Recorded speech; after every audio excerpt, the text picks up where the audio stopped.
One area of news, because news is changing rapidly. I've been very busy with my second book. I'm in the editing phases right now, and it's very laborious. It takes up a lot of time. And then juggling that with being a father and creating content. I'm pretty busy. But I do read a lot of news articles. And I consider myself a free thinker, meaning that if there's a particular topic that I'm interested in, I read, a wide spectrum of opinions on the same topic, and then I form my own opinion, not just based on one. I don't parrot one person's view on it or one media outlet's view on it.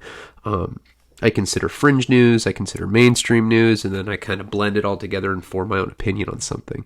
One thing that I'm following pretty closely is prison. What our response is going to be on the federal and state level to this pandemic. Because, I mean, let's be real. Prisons, jails are an incubator for the virus. When viruses hit a prison, it's a wrap. If there's people that are immune compromised, if they're elderly, if they're at a predisposition for the virus to be fatal, they're a lot more vulnerable than, say, me or you that's practicing safe social distancing.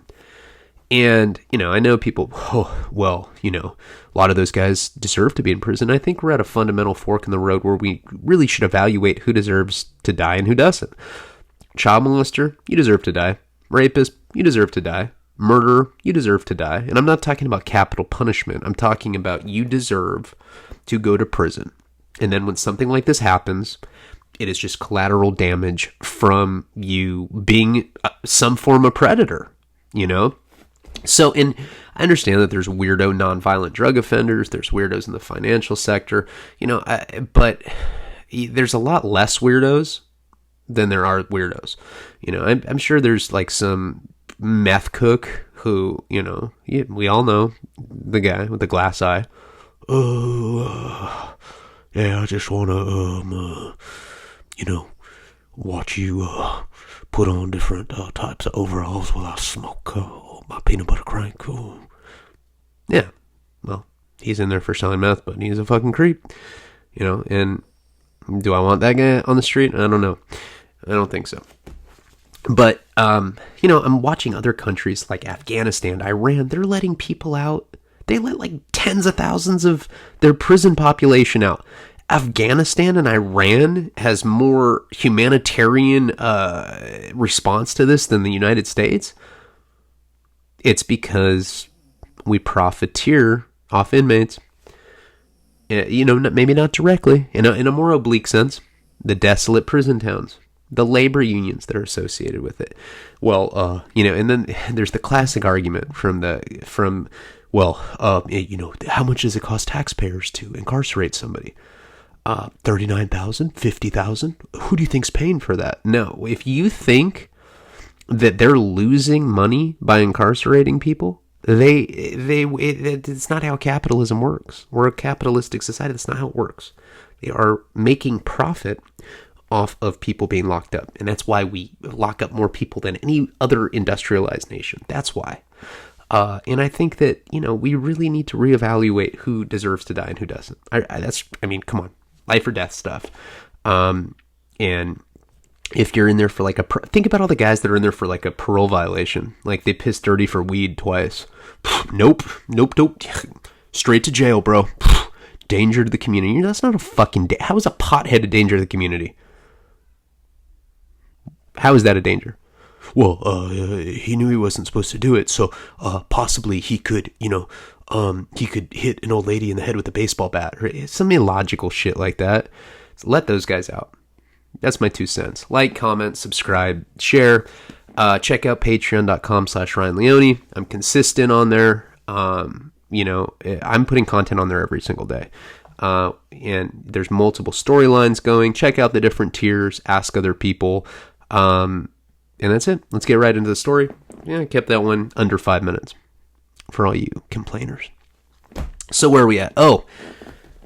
So Elizabeth, which is her real name, was a girl that I'd met, and we had essentially talked about doing webcam porn. Now, that had never panned out, and I kind of went on doing what I was doing, which was moving furniture. I was making $28 an hour, and I'd come home and I'd do Suboxone, and that was pretty much my life. I was just trying to save up money and wait for this film deal to go through, which seemed like it was going to happen any day at this point. But then Elizabeth had called me and been like, well, I'm getting kicked out of my sober living. I desperately need a way to make money.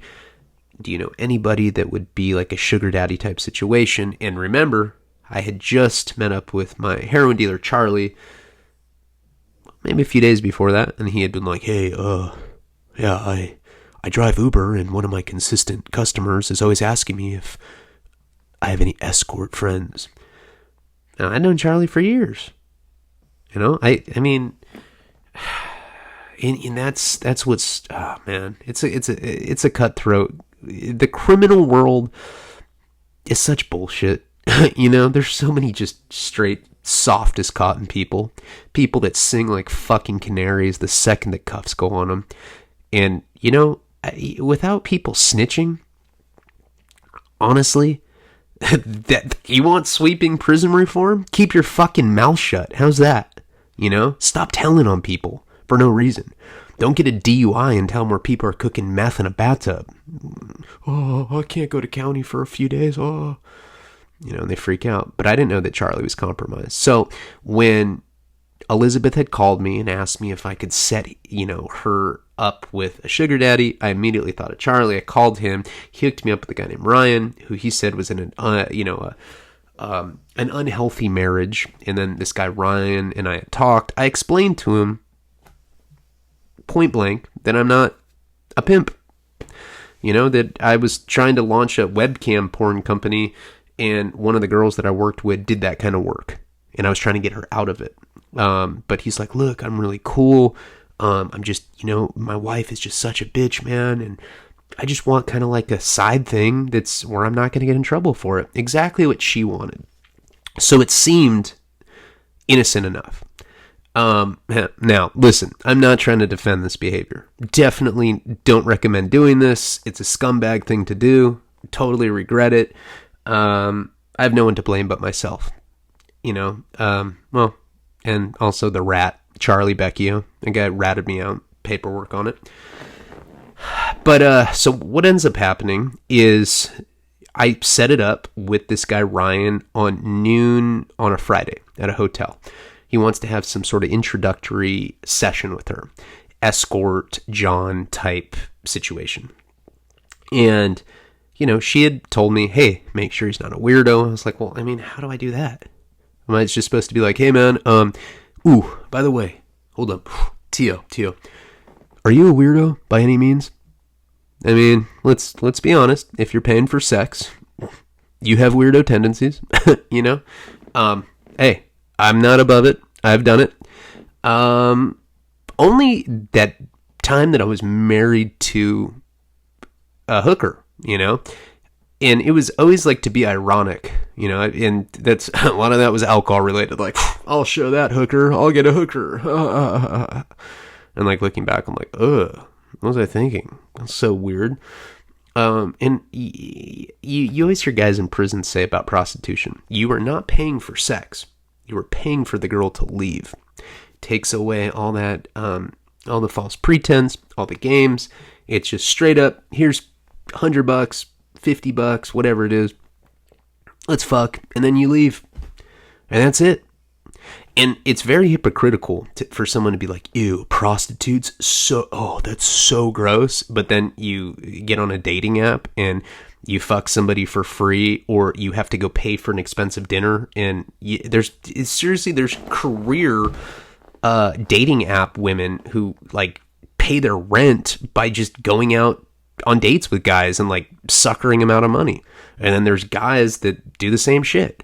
So, I mean, there's a lot of indirect prostitution, and then pornography. It's like, ooh, what a whore. But then you're beating off to pornography. So I think, including me, look, I'm not perfect by any fucking means, but I think we should all try to be a little less judgmental. And so what ends up happening is Friday, we set it up. And I even have this on record. This is in my discovery. I'm at work on a Thursday. It's supposed to go down the next Friday, the day after. And Elizabeth hits me up and she's like, hey, does he still want to do it on Friday? I say, yeah. I even say on the text message, hey, you're better than this. You don't need to do this. And she's like, well, I'll give you money for it. And I'm like, as long as you know that I am your real friend and I'm telling you that there's better ways to make money than this. And that's all in a text message. It all came out in the discovery. But, she's like, no, I need to do it. I'm going to get kicked out of my sober living.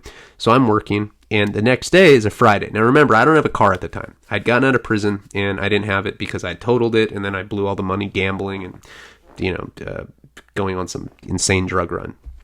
I saved the day for a little bit, and then blew all my money. So I never got a car.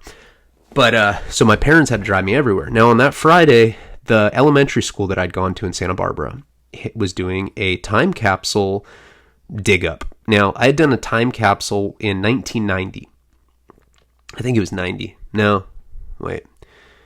It had to be, maybe it was 90. What year did this happen? 2017. So I think it happened in 97 when I was 12. I want to say. I'm not really sure. But we had buried a time capsule at my elementary school. And then however many years later, we were going to dig it up. So there's multiple generations from my elementary school that were going to be at this event. Somebody shared it on Facebook. And I was like, oh, that sounds cool. Plus, that was like my day off. I had nothing else to do that day. So my mom or dad, I think it was my mom, dropped me off at the school. And I went and I attended the time capsule thing. And it was like a cool ceremony. I was wearing I think I was wearing some sort of, not formal, but semi-formal attire, just like a button-up or something. I looked more formal than I normally did. So I'm there, and I may have been drinking. I know I was going to AA, but I was kind of going back and forth with drinking. But point is I wasn't planning on going to the motel with Elizabeth and this guy Ryan. While I was at this time capsule thing, I was hanging out with all these people that I'd gone to elementary school with, and I hadn't seen a lot of these guys in years. I mean, I was like 31 years old at this point. I hadn't seen a lot of them since I was a kid. God, my nose is so fucked up. I hate it. I know people go, oh, it's so gross. Yeah, well, it's, years of snorting drugs. It stops working like a normal nose. It just kind of, it's just like open all the time. It's really horrible when I get sick. But anyway, so I'm at this place, I'm seeing all these people, and I get a call from Elizabeth. Now she's like, I don't know, did he seem like a weirdo when you, I'm like, how do you know who's a weirdo or not by the phone? Who knows? I don't think you should be meeting someone in a motel when you're, a woman in your mid-20s. You're always going to be at risk. She's like, will you please come with me? I'm like, and what am I supposed to do? And show up at the door and ask him face to face, like, hey, are you a weirdo or not? And what's he going to say? Oh, you know what? I am a weirdo. Let's not do this anymore. Okay. All right. Elizabeth, he's a weirdo. Let's go.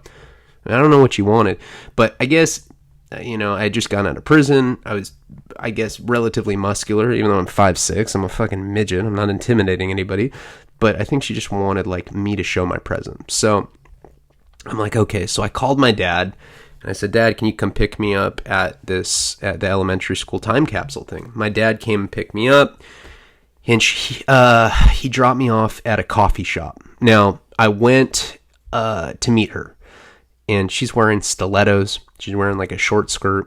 She looks like a prostitute. And she's like, do I look like a prostitute? I was like, 100%. Good work. Is that good? She's like, oh yeah.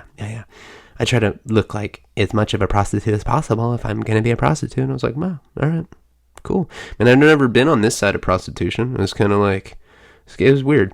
So I go, do you have condoms? She's like, no, do I need them? I'm like, do you need them? Now, listen, I'm not some condom advocate or anything, but I don't know. I still think in this kind of situation, condoms probably a pragmatic approach. So I took her to a gas station and we bought condoms. And then I walked with her back to the coffee shop because my phone was on 1%. Now, this guy didn't have her number. Part of like the whole thing about him meeting her was that, you know, they were going to exchange information. I didn't want to be in the middle of this, and I told both of them that multiple times. But like, she had told me that she had been raped, that she had been, you know, people had stolen from her. Like, she really made it seem like she'd been in some bad situations, which, I mean, think about it. A young prostitute, I'm sure, gets in all sorts of really bad situations. So I wanted to make sure that she was okay. And we go to this coffee shop. I plug the phone in, and he's, you know, texting me. Go, hey, I'm at the motel. I'm like, yeah, I'm gonna come with her. Oh, that's cool. Yeah, I want to meet you. Acting like we're buddies or something. I'm like, yeah, my phone was just on like 1%, so we're just charging it. So we're sitting at this coffee shop. I'm sitting with her, and she's like in her stilettos. Like, there's like, is that like some like, you know, bohemian coffee shop? Like, everyone's wearing like scarves and like, you know, I don't know, whatever hipsters do, vaping and shit. And I'm sitting there, I'm like in like some button up, and I'm sitting with this girl, and just straight, it was loud. It was like, I mean, I don't know how you could, it looked bad.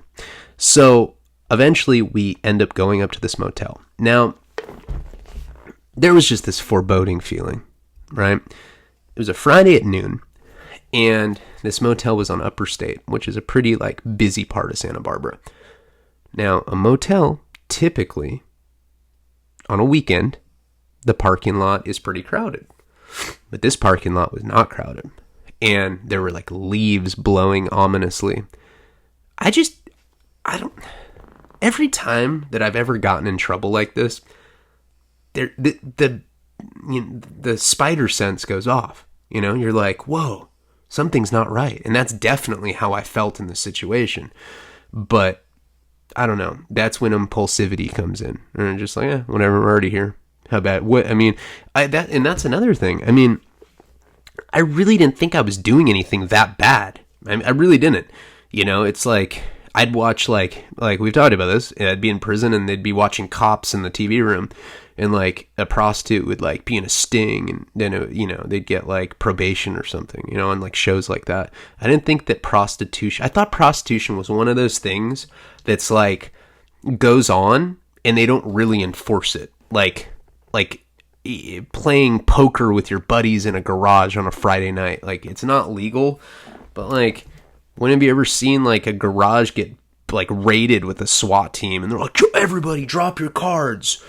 No Friday night poker with your friends. It's illegal. I've never heard of that. I looked at prostitution the same way, and yeah, that was naivety on my part, but I really just didn't think it was that big a deal. I didn't feel like when I was going to the motel that I was going to like some drug deal, like I had a briefcase full of kilos of coke. It didn't feel like that. I didn't feel like I was breaking the law. I felt like I was just going to protect this girl. That's what I was doing, which, by the way, is a charge called protecting a prostitute, which is a misdemeanor. That's what I thought I was doing. I mean, I didn't like look it up or anything, but in my mind, I justified it. So anyway, the room is on the second floor. We end up going up to the room. I knock on the door, and I don't hear anything. I'm like, I get on the phone to like text the guy. I'm like, well, he said it was 2:07 or whatever it was. And I text him, no response. I'm like, and she's in her like stilettos, you know, she's like adjusting her boobs and everything. I knock on the door again, and there's like a shotgun right in my face. Or it's some kind of gun. I don't know, a barrel of a gun. And it's, I knew it was a cop. There was like 6 sheriffs, and there was a gun pointed right at me. Santa Barbara Narcotics Department, you're under arrest. I was like, what the fuck? And she just looks at me, and she's like, what? And I look at her, and I'm like, what? Like, I thought she set me up. I was like, what the fuck? And they end up cuffing me. They end up cuffing her. Now, they're walking us side by side. And she goes, just tell him the truth. And I'm like, don't tell him anything. You know, like, in my experience, do not tell cops shit. Now, I forgot to mention this, and this is a very important part of this. When I had met my probation supervisor, he had assigned me to a guy named Josh. I forget what Josh's last name was, but Josh was my PO. I just got assigned to him. I met him once. And my first impression of Josh was, I could tell he was green. You know, he's like the kind of cop in prison that we would try to hustle. because he's green, naive, doesn't really know shit. He's brand new. And, you tend to walk all over people like that are in law enforcement. That was my impression. He wasn't that old. He's probably younger than me. I was probably 31. He's probably like 27, something like that. And he tried to be firm and, stern with me. And it just, he wasn't intimidating. I was like, oh, I'm going to walk over this guy. I had met him probably the day before. And so they cuff us and they bring us to this van. Now, my first thought is, I had just met my PO, and I was really concerned that he was going to find out that I'd been arrested, and he was going to put some sort of hold on me. I'd just been out of prison. I'd been out of prison for 3 weeks, 21 days, 22 days maybe, and I was already cuffed, catching. And I the first thing I said to the cop, I said, "Hey, what am I being charged with?" And he says, "Pimping and pandering." I was like, "Pimping and pandering? The fuck? Are you serious?" He's like, "Yeah." And they're in the van, and they were actually pretty nice about it. I mean, I've had when I was busted by the feds, they're like, "I'm dead, motherfucker." I'm like, "What does that mean?" He's like, "Drug Enforcement Agency detective, you're dead, bitch." I was like, and they were very polite. They're like, "Yeah, we're arresting you for being a pimp." I was like, "Oh, is that bad?" They're like, "Yeah, it's 3 years in state prison, mandatory minimum." I was like, I'm just thinking, I'm like, yeah, all right, buddy. Cops always trying to say that, it's a mandatory minimum of 70 years in prison, and then you find out you're getting probation or whatever. They always say that's a scare tactic to try to get you to snitch. I was like, all right, I'm good. But I was thinking, if they tell my PO, I'm fucked. And I think that, I want to say that this had happened after I'd been assigned him. Whatever the case, I was scared that I was going to, that they were going to tell him and I was going to get stuck in jail. So they end up driving me to the Santa Barbara police station to interview me. Now, I learned when I was 19 not to make statements to cops. Although when I was 23 and I got arrested for the Fed case, I signed a confession saying that the drugs were mine and that I wanted to that I was intending to distribute them so that they wouldn't indict Jenny.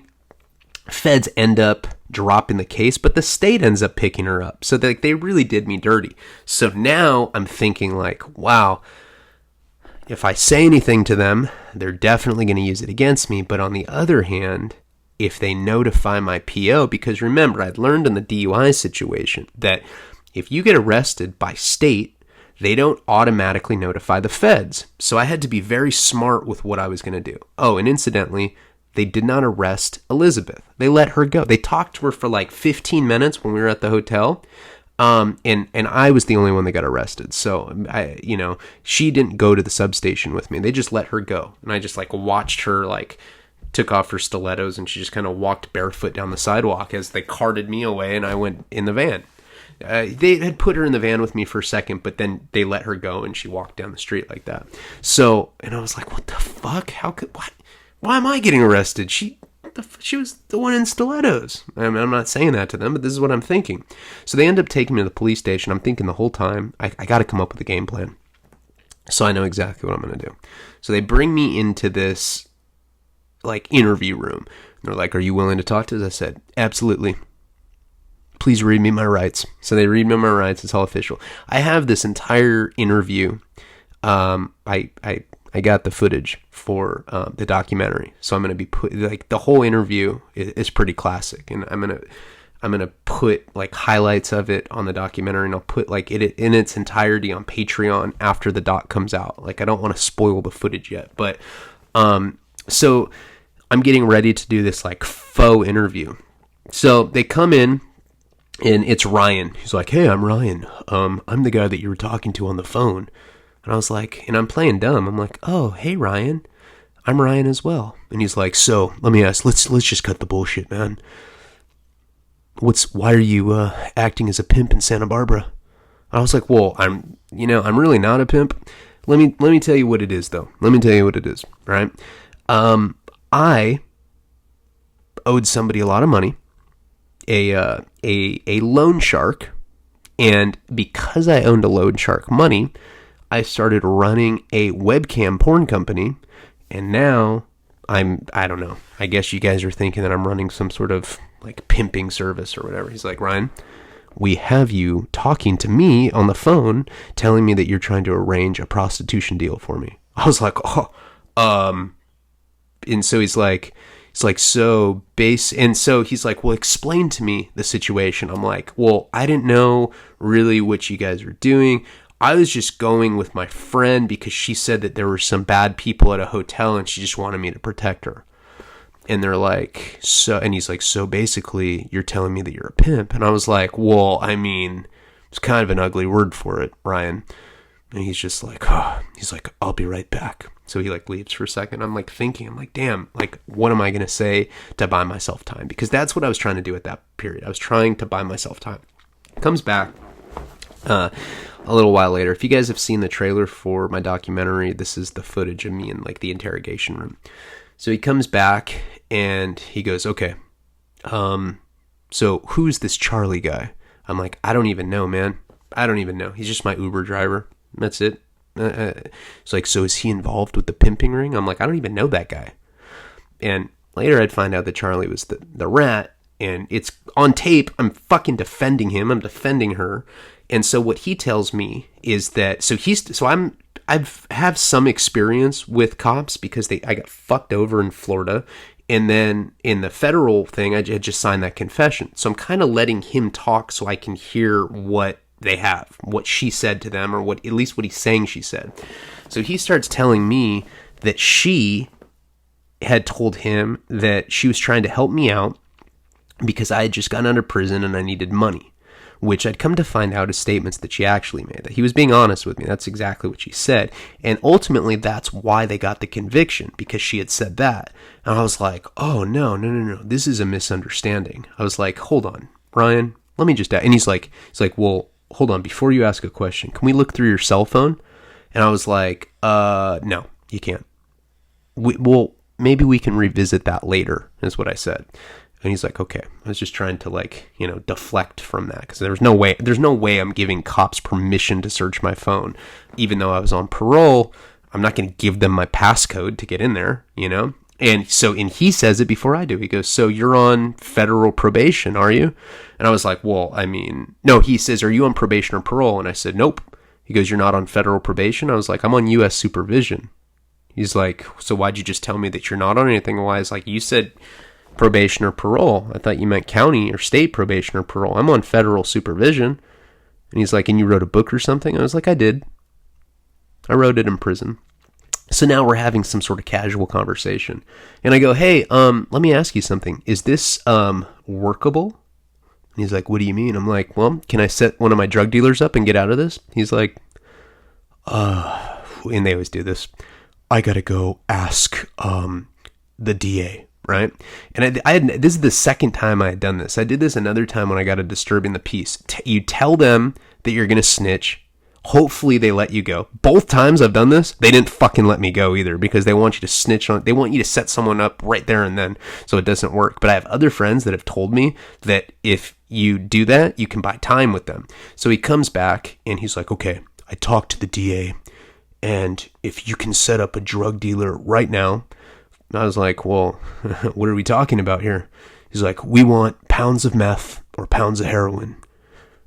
And then, you haven't been, the files haven't been charged. They can just disappear. I'm like, fuck. I'm like, well, listen, I just got out of prison a few weeks ago. You got to at least give me like a month or two to get back in the scene so I know someone I can set up. Doesn't that make sense to you? He knew I was trying to run game on him. He's like, either set somebody up right now or you're going to jail. And I was like, I don't know anybody. He was like, oh, you're going to jail. And I have this whole, I have the whole interview recorded. Later, my attorney gave me the discovery, and I was like, "Oh, can I watch the footage?" He's like, "Yeah, but give it back to me." And I copied all the footage. That's how we got it. So we have it now. But so they give me. I was like, "Can I at least call my dad?" He's like, "Yeah." So I call my dad, and I tell him, I'm like, "Dad, I got arrested for something." My dad's like, "Are you serious? What did you get arrested for?" I was like, "Pimping and pandering." And my dad's just like, you just hear him like some long breath. He's like, "Jesus Christ, Ryan." I was like, "Yeah, you're telling me?" I was like, "Dad, I didn't even do it. It's a bullshit case." I was like, I mean, technically it's like supervising a prostitute, but that's a whole different kind of charge. Pimping and pandering, I guess, is like a serious felony. It's like, you need to bail me out. You need to bail me out before they tell my PO. The way that I had left it with them, I was like, well, at least let me go to jail and bail out, and then I'll contact you guys. Do that before you contact me at PO. So I'd left it on that note, that I was planning on getting out of jail, and I was going to call them, and I was going to give them some sort of information, and it was simply to buy time with them. I was trying to get released right there and then, but they said I had to get on the call. I had to get on the phone, and I had to like set somebody up. And of course, I'm not going to fucking do that. I fundamentally disagree with snitching. It's not because I'm such like a good guy. It's because I hate law enforcement that much. And I've been snitched on multiple times, and that's pretty much like the lowest thing you can do to another person. It's right there with being a sex offender. Honestly, being a snitch, putting another human being in jail when you're a criminal just because you're too much of a bitch to do the time, that's pretty weak if you ask me. And what's funny is there's a lot of people out there doing that you would never, the most hardcore, super serio, like, fucking keister bowling pins. Those are the guys that are snitching usually, straight up. And then they're the ones that are like, oh, snitch this, snitch that. And then they're the ones doing it. It's crazy. So it had kind of backfired on me. I thought that I was going to at least buy time. And no, I was going straight to jail. But I did tell him that I would contact him to try to at least have him not call the PO, because you would think if you get arrested while you're on federal probation that it would immediately alert the feds that you're arrested. Not true at all. In fact, I think the only way that it comes up is through the court dockets. So it comes up later. I think they do search court dockets, but there's no automatic notification. And I knew that, so I told my dad, you need to bail me out immediately. So they end up taking me to county jail. And what's funny about that is like they bring you into this like, I don't know, like a lobby area before they put you in the drunk tank. And like they'll put GP on one side, PC on another. There's girls like in separate little tanks. But before you get into that area, you're in like this waiting room. So I'm in the waiting room and like some girl comes there and she's like, get off of me, you pigs. And you can tell she's just super hammered. And she's crying, her hair's all messed up, but she wasn't bad looking. And I end up talking with her. Like, I'm there, and the cop that arrested me is with me, and then there's a cop that arrested her with her, and like, I'm trying to talk to her, and at first she's not giving me any attention. But little by little, I start talking to her, and by the end of it, she gives me her phone number, and I'm like memorizing it, and the cop's like, what the fuck? And, that was like my last little hurrah. I thought I was going to prison for sure. I didn't think I was getting out of it. I thought that we'd try to bail and that my PO was going to find out somehow. Like, the detective was going to be so mad that I tried to like, switch and bait him that he was going to tell him or something.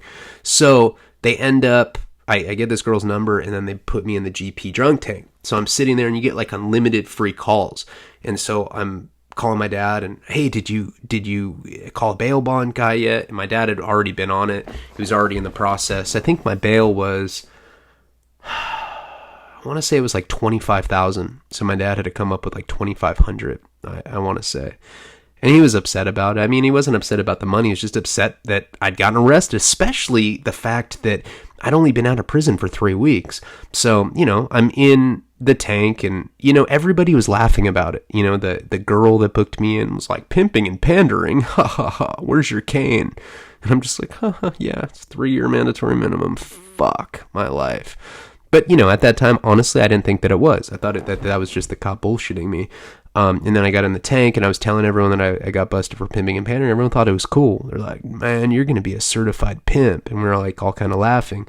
But, deep down, I was like, fuck, I'm on federal paper. I'm hit. Even if I get out right now, I know I'm going back to prison, no matter what. Even if I beat the case, look what happened with the non-conviction DUI. I beat it on the state level, and they still ended up charging me. So my dad gets me bail. I think I get out at like 4 a.m, and I had to take like a taxi cab, and I go home, And before I'd been booked, the detective who wanted me to snitch for him had given me his phone number. Now, this is the same guy that, it was pretending to be a John that had called me and been like, yeah, Elizabeth, she looks cute. And like, told me this bullshit story about him being in an unhappy marriage. I should have known that he was a fucking undercover cop. I didn't expect Charlie to set me up. And I really, at that point, I still didn't I didn't put it together. What should have been a red flag is that I got arrested by Santa Barbara Narcotics. Why is Santa Barbara Narcotics arresting me for pimping and pandering? What kind of crime is that? And my first thought was like, is this a sex crime? Am I going to be able to go to general population? But they put me in the GP tank. I was like, oh, okay. Well, that answers that question. And I was like asking the chick that was booking me, and I'm like, is this like considered a sex crime? She's like, not if it's not on a minor. I was like, oh, okay, cool. She's like, that's a commerce crime, but if you do it on a minor, that's all bad. And I was like, okay, well, yeah, I didn't do that. So they put me in the drunk tank with all the GP people, and I was like, okay, cool. So I'm good on that regard. And so when I got out, I got on my Facebook Messenger. It was like 4 a.m, and I knew a couple girls that worked as escorts, like girls that I knew that were like stripped, but like they also did like back page stuff, just girls I knew from like the drug scene. And I ended up messaging them and giving them the guy Ryan, the undercover cop's phone number. And I'm like, hey, I just got set up. Like, do you recognize this number? One of the girls hit me back. They're up at like 4 or 5 a.m. They're like all twacked out on meth. And she's like, oh my God, I knew that was a cop. That dude's been like, he's been after me for months trying to get me to do stuff, and I always got that vibe. I thank you so much for letting me know. I was like, yeah, no problem. And then my next order of business was contacting Charlie. So I text him to warn him, because they had told me in the investigation, well, we need to know more about this Charlie guy. They're just saying that. It's the theatrics when they're trying to cover up an informant, And I can't believe that piece of shit told on me. I still can't believe he got me like that. It's crazy. So I texted Charlie, and I'm like, dude. I'm texting him. I'm like, dude, I just got set up by that dude that you hooked me up with. He was like an undercover cop. This is how, like, what? I should have known this. What the fuck? I should have known that he was the one that had set me up. And, he doesn't text me back right away. He doesn't have an iPhone, so it's like not blue, I had an iPhone, so when I text him, it's like in green. So I don't know if it's delivered. I don't know what's up. And so I call, if I don't hear anything back after like 10 minutes, I just call because this is important. I got to warn him. And it rings like a couple times, then goes straight to voicemail. So obviously he ignored my call. I get a text back like a minute later, and he goes, Ryan, this is Charlie's father. The cops came here 2 hours ago and they arrested him. I don't know what's going on. Please tell me what's going on. And I'm like, oh, I don't know. I have no idea what's going on. I'm sorry that he's in jail. That sucks. So, and I still buy it. I still think he's actually in jail. Next day, I wake up. My first fucking order of business after getting arrested is calling a bail bondsman, the same guy that had bailed me out that my dad had used. And I said, hey, I want to get my friend Charlie out. I guess he's in jail. And he's like, do you know his name, his date of birth? And all I knew was the name, but it was Becchio. I mean, it's like not that common of a name. I didn't know his date of birth. So I gave him the information, and he's like, yeah, I'll call you back. He's going to check to see how much the bail was. He calls me back and he goes, he's not in custody. I go, what do you mean? He's like, yeah, he hasn't been arrested in the last 24 hours. And I was like, whew. I knew right there and then what time it was. And I got paperwork on him later, but I knew. I was like, that piece of shit. I put him on blast, like I put like a Facebook message and tagged him, and I said, hey, thanks for setting me up, you punk ass bitch. Thanks for setting me up on my new felony case, you piece of shit. And like, he didn't see it for a while, so it just kind of stayed on his timeline for a couple days, which was cool. Like, a lot of people were commenting like, what a scumbag, like people that he was friends with. And so that same day, I had just gotten out and I call an attorney. I just Googled defense attorneys in Santa Barbara. Now, I had used a guy named Robert Sanger. He was one of Michael Jackson's attorneys. I used him for the federal case, and I called him first, and he was like wrapped up in a trial, and he said he wasn't taking on anything new at the time. So I just started looking up other attorneys, and I found this guy named Adam Perlman.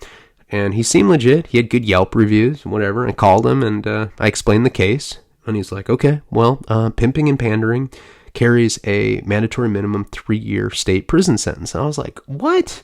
The cops were telling the truth about that? And I told him what I had done. I was like, well, listen, there's another thing you should know. I'm on federal probation. And he's like, do they know about it? I was like, no, they don't know about it yet. And I told the detective that I was going to snitch for him. And he's like, are you? I was like, no. I was just trying to buy time. He's like, don't do that. Don't. It's going to backfire. Then they're going to get mad when you don't snitch, and they're going to tell him. Now they have leverage on you. I was like, well, what else was I supposed to do? I knew that I was in a better position being out of jail right now, and at least they didn't, and it's actually discretionary.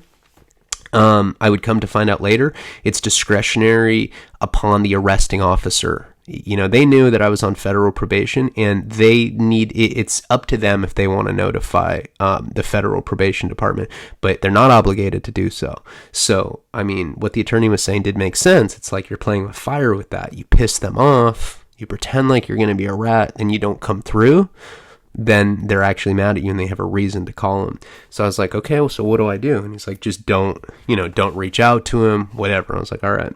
So I decided to get this guy on retainer. My dad paid for it. I was like, I'll pay you back. My dad's like, all right, cool. And, I was really scared. Now, that night, I went to my first court-ordered therapy. So I had met my PO. I had met Josh, for sure. Yeah, I was confused on the chronology. But yeah, I'd met him already because he had assigned me to go to this therapy session. Now, the therapy was at like a mental health and drug abuse clinic. Same place that I had to go for color code testing. And I guess I had to go to therapy once a week. They had assigned me to a therapist because I told them I had mental health problems. I was like, yeah, I have problems from prison. I have PTSD. I already have really debilitating ADD. I've been diagnosed bipolar 1. I'd like to address my mental health stuff and some of my addiction stuff. And it was true. I mean, it was a period of my life where I really was interested in being a better person. So I wanted to utilize free resources that they were giving me. I mean, why not? Problem with court-ordered probation or probation assigned therapy like that is that it's not a genuine therapeutic experience because anything you say to the PO is going to be relayed, or anything you say to the therapist is going to be relayed back to the PO, which isn't a good thing. It's basically a reconnaissance work for the probation department. They want to know what's going on, and anything you say can be used against you. Just a rule of thumb with these people. Anytime you deal with law enforcement in any aspect, they manipulate things that you say to them. So I go to this therapist, and I want to change, but I don't want to tell her that I just got arrested, because I know that she's going to tell the PO. I get there, and the attorney, Adam Perlman had just told me that I was looking at 3 years in state prison. That's not even taking into account my federal probation violation. I was looking legitimately at like 4 or 5 years in prison. And so I go to this therapy session. I'm depressed. I'm really depressed. And she's like asking me questions, and I'm just being like very monosyllabic, like, yeah, no, yeah. She's like, what's wrong? I mean, it was like achy. It was like I was achingly depressed. I was just like, oh, no, I'm good. No, there's nothing wrong. And she's like, I can tell something's bothering you. I was like, I can't tell you. Anything you say, you're going to relay to my probation officer. And she's like, oh, no. I'm sworn by HIPAA laws, by confidentiality laws. I can only tell him if you're a danger to yourself or if you're a danger to somebody else. I was like, you promise? She's like, I pinky promise. I was like, oh, okay. Well, in that case, yeah, I got arrested for pimping and pandering. And well, I'm not really a pimp, but let me go into it. I was going to do this webcam. You know how I talk. I just can't shut the fuck up. And I felt better. Got it off my chest. I got to kind of process it with her. And she's like, well, what are you going to do? I was like, I mean, what else can I do? I'm going to fight it. I'm not a pimp, yeah, I think I committed a crime. It's called supervising a prostitute, where you're basically protecting one, or protecting or supervising, whatever. She's like, okay. Now my whole plan was, even though my attorney told me not to, was to contact the detective and try to give him some bullshit like, yeah, there's this guy named Blackbird. He's a Native American drug dealer. He sells bamboo scented cocaine, and he's making a January delivery, or some time way in the future, some made up shit. And what I was hoping was, I was getting off federal probation in December, so all I had to do was postpone everything as long as they didn't find out that I was as long as they didn't find out that I had been arrested and I don't get any violations for dirty drug tests. I was going to get off probation, and then I could just deal with the pimping and pandering, and I wouldn't have any outside pressure, and I could probably beat it in the state. I'd beat the DUI. From my experience, the state system was a little easier. So that was my whole plan. And I felt better processing it with her. I was like, okay, I feel better. I'm trying to change. I told her I'm not trying to use drugs behind it. I'm just trying to do the right thing. I'm sick of fucking up, at least for my parents' sake. I just want to do better. She's like, no, I totally understand. You're just such a good guy. I was like, I am a good guy. She's like, yeah, you are. I was like, okay. Thank you. See you next time. I felt all good. I was like elated. I felt like some weight had been lifted off my fucking shoulders. And, I end up going to Jeff's. We're working out. I'm like, I feel way better. The gay psychic was there. It's like, hey, Ryan, how you doing? I was like, oh, I'm good, man. How you doing? It's like, oh, I don't know, just predicting shit. I was like, okay. How's the gay stuff going? It's like, oh, gay stuff better than ever. I was like, cool. Then I get a call, and it's from the therapist. And she's like, hi, Ryan, this is, this is Cindy, whatever her name was. I don't know how to tell you this, but I'm actually just an intern, and, I checked with my boss, and, you're not gonna like this, Ryan. Remember I told you that I was bound by confidentiality laws? Well, committing a new crime, I guess, is one of those things that I have to report. So, we have to tell your PO by noon tomorrow, but we're giving you the option to tell him first. So sorry. I was like, what the fuck? Are you kidding me? I said, listen to me. You fucking coerced me into telling you that. Are you kidding me? How the fuck is that legal? You didn't even disclose that you're an intern. I was in there because I was legitimately trying to change. I was telling you the truth because I wanted to process it, you fucking bitch. And she's like, oh my God, I am a bitch. I'm Cindy. And I didn't really say the bitch thing, but I actually have this on tape too. I'm gonna put this one on Patreon, the phone call with this lady, with this intern. But so we go back and forth. I'm arguing with her, and Jeff had the foresight to know that she was on some bullshit, so he just started recording it with his phone. So we have this whole conversation on. We have the whole thing recorded, which is great. And, I'm like, how is this legal? How did you legally do this to me? You coerced me. You tricked me. More importantly, my entire therapeutic integrity is compromised for life. I'll never trust a therapist again. I will never trust a therapist again because you blatantly lied to me. She's like, oh my God, I know. I'm sorry. I wish, how annoying is it when they're like, I wish it wasn't the case, but it is. You're fucked. I'm like, oh my God. So I was faced with I was like in a really bad situation. I knew that they were going to tell my PO Josh that I'd been arrested for felony pimping and pandering 3 weeks out of prison for my second time.